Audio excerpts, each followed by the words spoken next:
Hello all, welcome to Paritranaya IAS editorial analysis session. In this video, we'll be discussing about the editorial articles of The Hindu which have been published on June 29, 2023. So the various articles that we'll be discussing are, first is Keep It Simple. The next article that we'll be discussing is Manifestly Arbitrary, Clearly Unconstitutional. Next, Played in India. Next, we'll be discussing about Mahalnobis in the era of big data and artificial intelligence, AI. Next, rankings and the realities of higher education. After that, V.K. Pandian, the influential bureaucrat. Finally, how much employment generation does the economy need? So these are the articles that we'll be discussing. So let's begin with the first article, that is Keep It Simple.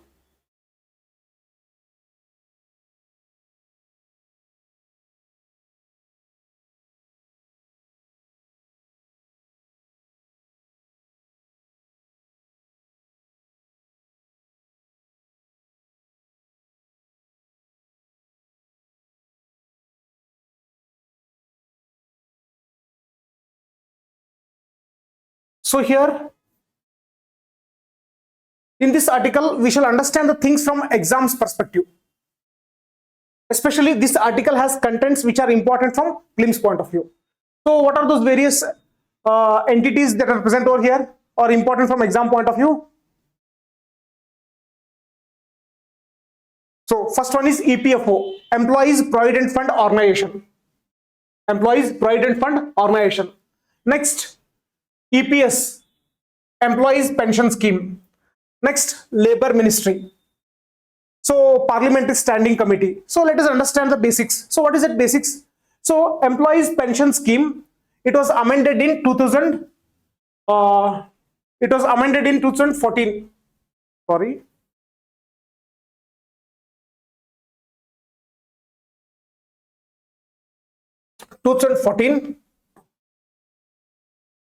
In 2014, Employees Pension Scheme was amended, and this amendment later on it was interpreted by Supreme Court. Okay, so Supreme Court gave a judgment on that amendment. Supreme Court gave a judgment on the amendment which was made to EPS in 2014. So based on that amendment, so whatever the pension people will be receiving, so that pension will increase. So by how much amount is the confusion? So in that context, this article has appeared. So what are the points that we have to extract from exam point of view? So the information which is present here will not be sufficient. So here we need to understand the terms. So which are those terms? First, EPFO. So Employees Provident Fund Organization. So what kind of organization it is? Whether it is statutory or non-statutory. If at all it is statutory body, then what is the law supporting EPFO? We also need to know under which ministry EPFO works. So here they have given it works under Labour Ministry. Supposedly if they have not given about the information pertaining to ministry, then we also need to explore for more information and find out the Labour Ministry. Next, when it comes to Employees Pension Scheme, here we have to explore for more information because the information present over here is not sufficient. So when it comes to EPS, first question that we need to join here is who can join? Whether only government employees can join or even private sector can also join. So is there any salary restriction or only are there any restrictions like only certain category of employees can join? So these are the various questions that we need to ask to ourselves, and then we should extract that extra information, find that extra information and add to our notes. So if you have not already done it, then we have made a separate video related to what EPS and EPFO. You can refer the same to understand the things. Next, Parliamentary Standing Committee. So when it comes to Parliamentary Standing Committee, here what we need to understand here is from static point of view, how many members are there in Parliamentary Standing Committee? So generally in UPSC, if you look at the previous year question papers, then they have asked questions like how many members are present in a particular committee. So we need to know that there are 31 members in Parliamentary Standing Committee. So even though it is missing in the article, but we have to find this extra information from exam point of view. Next, we come across a term called as Social Security Net. So what is this Social Security Net? We need to have an understanding about it. Initially, when we come across these words, so if we do not have an understanding, then we should understand this term. So when we should say Social Security, some examples. One is what? pension is an example of social security. Similarly, now widow pension, whatever the government pays, again it comes under what? Social security. So next, pension for what? Physically challenged, that comes under social security. So all these various things, they can be clubbed together under social security. Okay, so this term has appeared, so we need to understand about these terms as well. So if you are able to understand these many terms, then that would be sufficient. Okay, based on the background, once you read this article, then you will be able to connect the dots. Okay, connect the dots.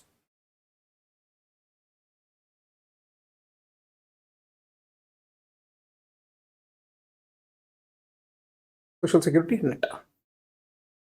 Afterwards, we also shared the what? PDF. So the link of the same has been given in the description. So you can download the PDF as well regarding these notes, okay, with respect to these notes. Next, manifestly arbitrary, clearly unconstitutional. So there's a lot of information present over here. So if we just understand the background, and based upon that, if you read this article, then you'll be able to what? Connect the things. Okay, connect the things. So each and every line is not important. So we need to become very wise enough, because every day from the Hindu article or any other newspaper, so the articles are too big. But when it comes to examination, we should only focus on the important aspects from the exam point of view. Similarly, we have focused on important aspects and we have prepared the notes, and the crisp has been presented here. Okay, crisp has been presented here.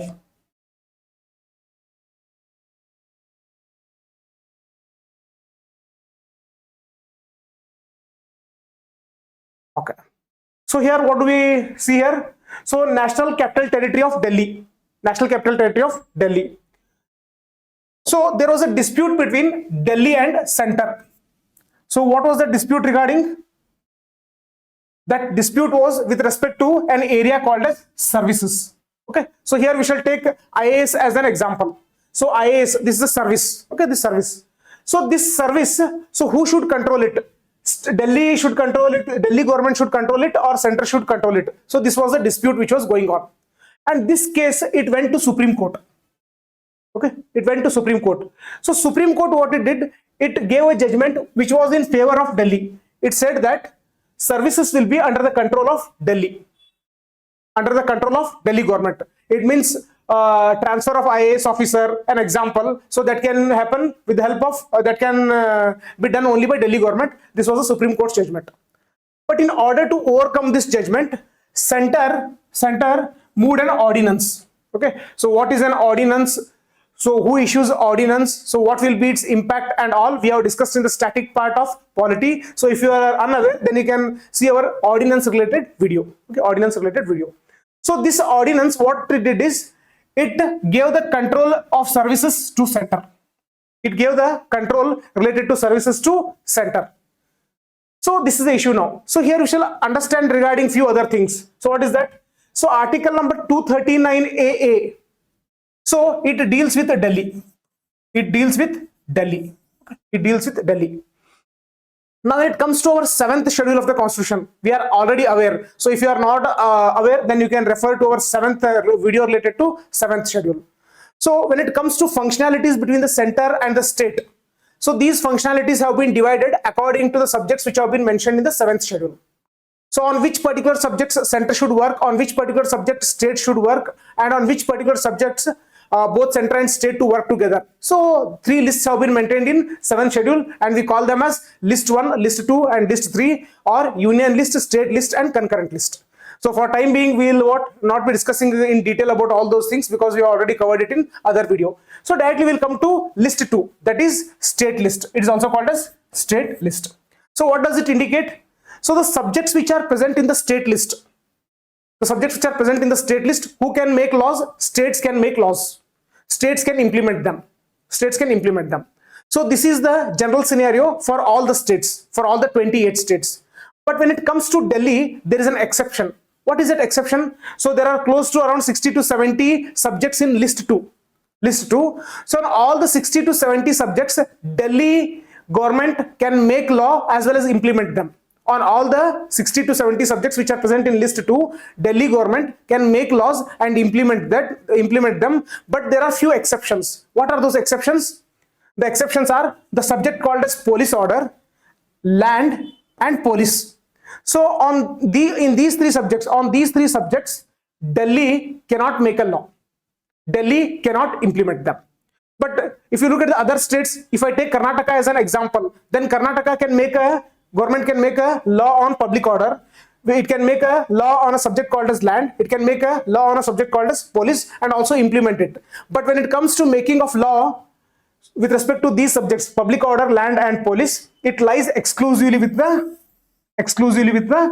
center. With the center. Now, next question that arises is, where does services fall? Whether services falls in list 2? No, services do not fall under list 2. And also there is a slight confusion as well. So that is why the dispute went to Supreme Court. So in this dispute, it was ruled in favor of Delhi, but center, it passed an ordinance, it moved an ordinance, it passed an ordinance. So with the help of this ordinance, services the control of services was given to center. The control of services was given to center, and here we saw about the exception. Okay, here we saw about the exception that exists with respect to Delhi. On these three subjects, Delhi cannot make law. Okay, Delhi cannot make law. And article number 239 AA, it deals with Delhi, okay, creation of Delhi and everything. So this is the background of the article. So based on this background, so I'll urge you to go through our notes once again. So rather than reading the article, if you go through our notes, then also you'll be able to understand the things. Okay, understand the things. So here there are points which can be beneficial from prelims, and similarly few of these points can be used while writing mains answers as well. So content present over here, it is beneficial from both prelims as well as mains point of view. So here in this article, we come across a term called as what? Triple chain of accountability. So in one of the Supreme Court judgments, so it mentioned about triple chain of accountability. So again, this term, it may not be beneficial from prelims point of view, but when it comes to mains, if we quote this, then definitely it will add weightage to our answers. So let us understand what is this triple chain of responsibility. So the triple chain of responsibility, what does it say? It says that there are three chains: chain 1, chain 2, chain 3. So what does it indicate? Bureaucrats are responsible to whom? Delhi government. So bureaucrats means IAS officers. Okay, let us take IAS officers as an example. So they will be implementing all the schemes related to government, and they are they are the implementing body. So to whom they are responsible? I say Delhi government. It means the ministers. So whatever the work they are doing, so they have to be supervised by ministers. So similarly, whatever the work the ministers are doing, so who will have control over the ministers? Delhi legislature. Okay, Delhi legislature. So we have seen how the legislature exercises its control over the executive. So in static polity part. So if at all you do not have the clarity about that topic, then you can refer our topics related to the same. Okay, how the relationship exists between the executive and the legislature. So we know that executive, that is ministers, they are responsible to legislature. Okay, legislature. If these people they do not work properly, then legislature can remove them. Similarly, if these people they do not work properly, then ministers can handle them.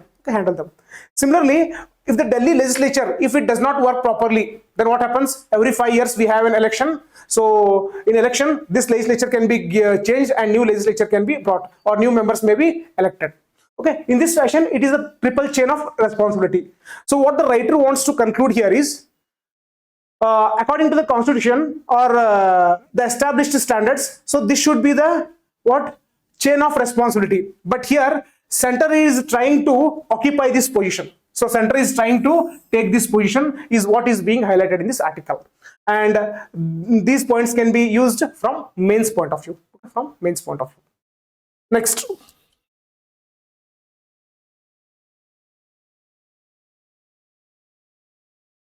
So here finally conclusion.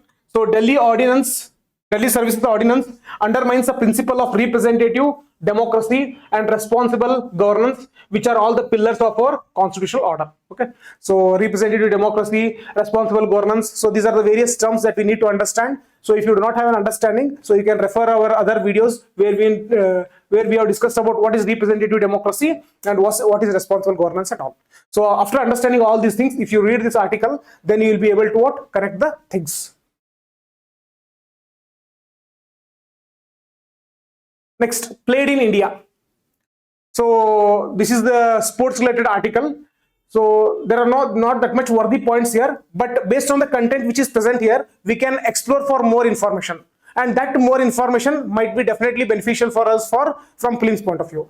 So what is that? So 40th anniversary of maiden World Cup trip in 1983. So in 1983 we won the World Cup. Okay, we won the World Cup. So 40th anniversary. So these kind of questions probably might not appear, but at least out of curiosity we need to have an understanding. Next, whether India has ever hosted the World Cups? Yes, India has hosted the World Cups. In 1987 we are hosted, in 1996 we are hosted, and also in 2011 we are hosted. Okay, so in 2023 edition, so the inaugural, the first game and the last game, they will be played in Ahmedabad. Okay, Ahmedabad. Next, there is a perception. Generally, they do not ask, but just we need to have an understanding. The perception that host nation never wins. It means whichever country hosts the match, so that country will not win. So this was a general perception. But this perception has been broken because India hosted it in 2011 and India won it. Similarly, Australia hosted it in 2015 and Australia won it. So these are few of the things out of curiosity. Apart from that, we need to explore extra information. What is that? There are two bodies if you look here. So International Cricket Club and BCCI. So here we need to find extra information like where is ICC present?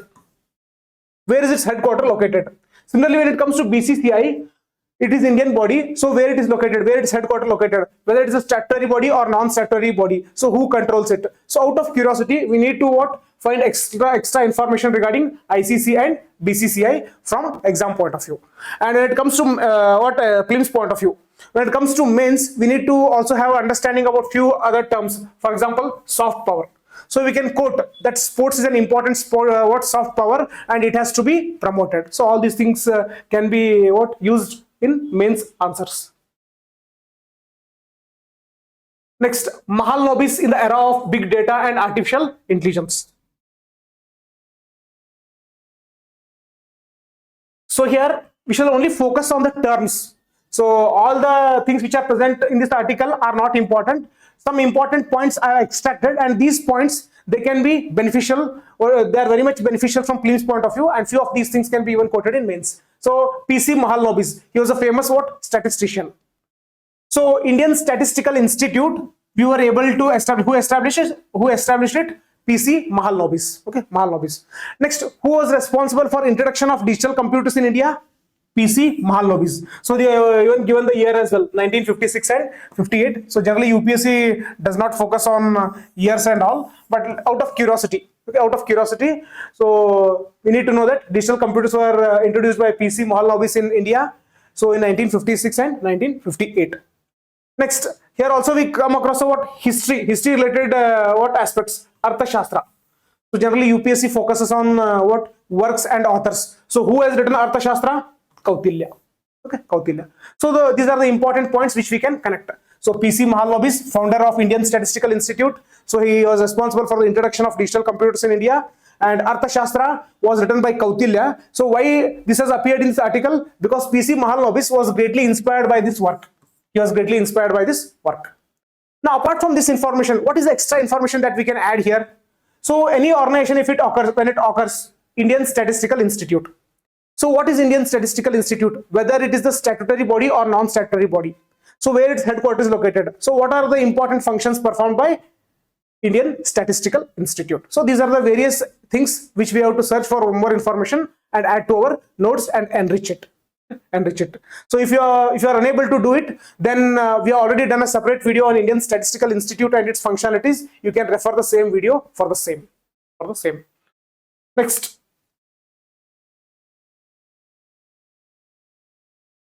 Rankings and the realities of higher education. Again, we have beautiful points here from exam point of view.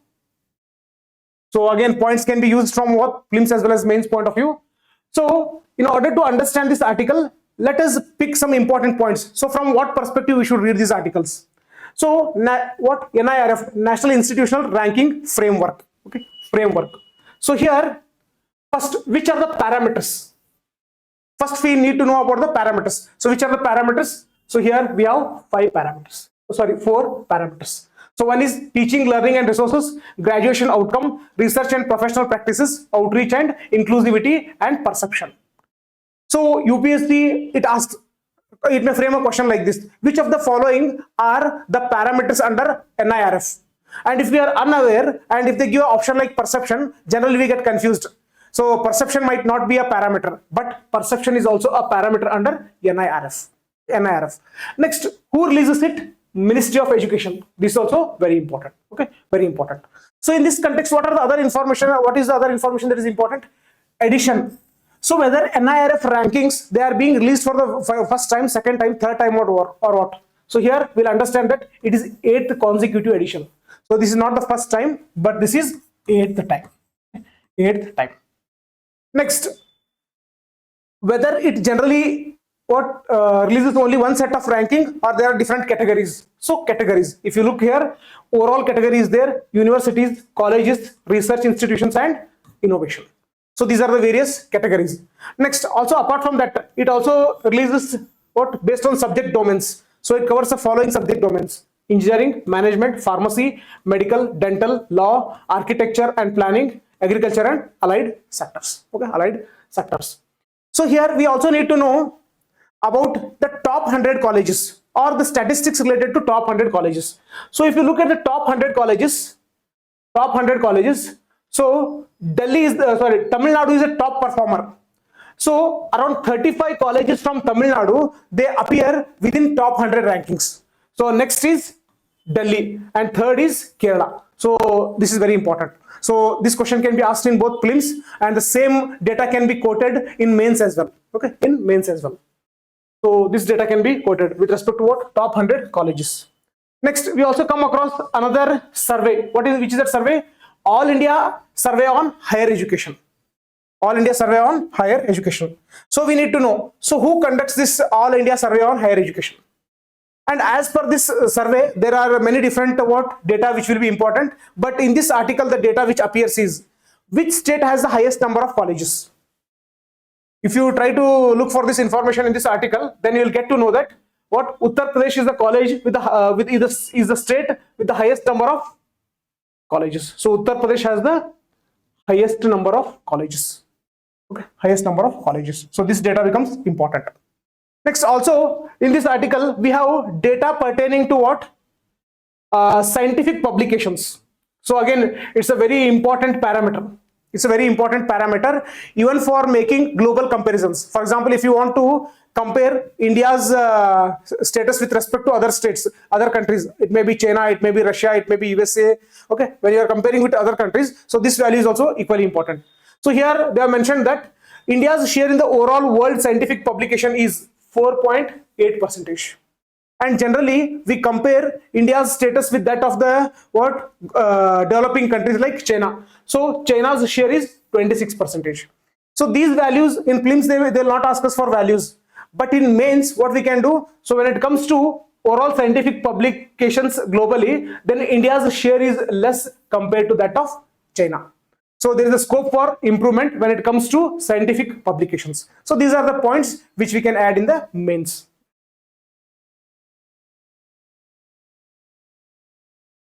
Next. So finally, we have one article called as V.K. Pandian, the influential bureaucrat. So it is a story related to Odisha, and how a bureaucrat is influencing all those things. So not important from exam point of view. Not even a single point is important over there. Next, here we have how much employment generation does the economy need.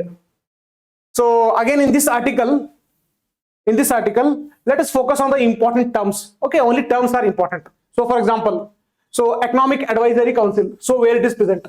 So it is under the charge of Prime Minister. Okay, Prime Minister. So here we shall also understand about the various terms. So what do we mean by unemployment? We need to understand about what is unemployment. So next, here we come across a term called as International Labour Organization.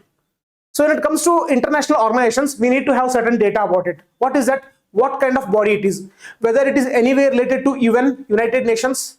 And in the United Nations, we have many different types of organizations. For example, specialized agencies, non-specialized agencies, program and funds and all. So we need to ask a question, whether it's a specialized agency or not. Next, where is its headquarters located? And what are the important functions that it does about the International Labour Organization? Next, here we come across a term called as labor force. So again, a very important point. So we need to understand the definition of labor force. So what is the definition of labor force? So as per the International Labour Organization definition, it says that labor force comprises those in the age group of 15 to 64 who are looking for work. So all those who are between the age of 15 to 64 and those who are looking for some kind of work, so they all what constitute part of workforce or labor force. Okay, labor force. So here we should ask ourselves. They also mention about what those who are preparing for exams and all. So whether those who are preparing for exams, do they fall under labor force? No, they do not fall under labor force. They do not fall under labor force. So this definition is equally important. Next, in this context, here they are mentioned about rate of population increase. So we need to understand what is this rate of population increase and whether rate of population increase has any relation with respect to employment and unemployment. Okay, that relationship also we should understand. Next, here we come across a term called as disguised unemployment. So we need to understand this. So very important. Previous year, in 2013 or 14, a question has appeared on disguised unemployment. So we know unemployment. A person who is without a job is called as unemployment. But what is disguised unemployment? So again, we have created a separate video on different types of unemployments. So in that video, you can find the definition of disguised unemployment. Okay, disguised unemployment. So at a superficial level, disguised unemployment is where they are working, but their work is not that much productive. Okay, because for example, somewhere for a particular work, only 2 members are required, but 4 members are involved in that work. So 2 members extra people, they'll not be working productively. So that phenomenon we called as disguised unemployment. Disguised unemployment. Here we also come across a term called as organized sector and unorganized sector. So we need to understand the difference between organized sector and unorganized sector. And also we have few statistics here. So even that statistics also is very important. So what does the statistics say? It says that 94% of the labor force is in the unorganized sector. So UPSC might pose a question in prelims like, so close to 75% of India's labor force is present in unorganized sector. If they frame such kind of options, then it will be wrong. So more than 90% of the labor force is in the unorganized sector. Okay, unorganized sector. Next, we also come across what e-Stump portal. So this e-Stump portal is repeatedly in the newspaper from the past 2 years. So we need to have some extra information about e-Stump portal. Extra information like, so who maintains this e-Stump portal? So what kind of data is present in e-Stump portal? Why it is created? So these are the various things that we need to search for e-Stump portal, and we have to add in our notes, and definitely that will be beneficial from both prelims as well as mains point of view.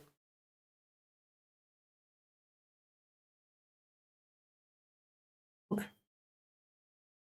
Next, so based on the discussion above, you should be able to answer these practice questions. So if you are unable to answer these practice questions, then I'll urge you to go back to the video and look at the content. And also, if you want, we have shared the PDF below. You can even refer that PDF to answer these questions. And the previous year's experiences shows that most of the questions which have been framed in prelims, they have been picked from the editorial articles. Okay, so keeping exams demand in mind, we have been preparing these practice questions. So here you can answer these practice questions by commenting through comment box as either true or false, or also if you want to attend these questions in test mode, then a link has been shared in the description section, so you can click on the link and attempt these in the test mode. Okay, test mode. So the first one is Employees Provident Fund Organization is a statutory body under the aegis of Ministry of Social Justice and Empowerment. So you have to indicate whether it is true or false. Similar to other states, Delhi can legislate on all matters of list 2 of 7th schedule. Headquarters of International Cricket Council is located in Scotland. Board of Control for Cricket in India is a statutory body. Indian Statistical Institute is a statutory body under Ministry of Education. Arthashastra was written by Bhaskaracharya. National Institutional Ranking Framework's first edition was released in 2023. Inclusivity is one of the parameters of National Institutional Ranking Framework. All India Survey on Higher Education is conducted by an NGO called as Pratham. Kerala has the highest number of colleges in NIRF 2023's top 100 rankings. Next, as per the All India Survey on Higher Education, Uttar Pradesh has the highest number of colleges in India. India's share in the overall world scientific publications is less than 1%. Labor force indicates those in the age group of 15 to 64 who are looking for work, including students preparing for competitive exams. Next, in India, the share of labor force in unorganized sector is more than 90%. Finally, e-STEM portal is for the registration and rehabilitation of homeless elderly people. So, if you are able to answer these questions, then it means you understood, you got the grasp of the concepts which have been mentioned in these articles properly. So here in this video, we discussed about the editorial articles of June 29, 2023. Similarly, in the upcoming videos, we will be discussing the important topics related to UPSC exam. For all our further updates, subscribe to our channel and hit on the bell icon. Thank you.